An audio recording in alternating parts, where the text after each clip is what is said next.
এক একটা রিক্সার দাম 1 থেকে 1.5 লক্ষ টাকা করে।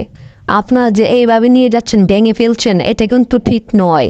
কারণ তারা কিন্তু অনেক কষ্ট করে ব্যাংক থেকে টাকা তুলে তারপর এক একটা রিক্সা কিনতে হয়, সেই রিক্সা চালে তাদের পরিবার সহ কিস্তি চালাতে হয়।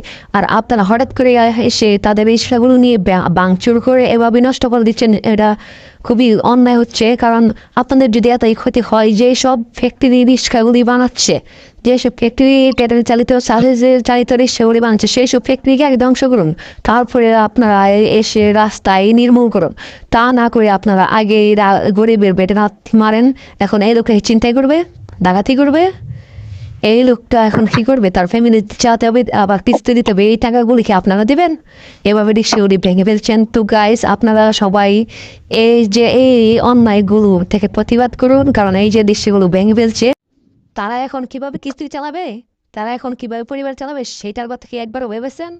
তা না ভেবে আপনারা সেগুলোকে নির্মূল করে দিচ্ছেন, ভেঙে ফেলছেন, তাদের কাছ থেকে চিন্তাই করার মতো নিয়ে যাচ্ছেন। আসলে আপনারা যদি এত এই নিয়ে যেতে ইচ্ছে করে, তাদেরকে আগে ক্ষতিপূরণ দেন, ক্ষতিপূরণ দিয়ে তারপরে আপনারা রিক্সা নেন। সমস্যা কোথায়? এখন ওরা কি যে চিন্তাই করবে, ডাকাতি করবে? এইভাবেই তো ডাকাতি চিন্তায় ভারে শহরে শহরে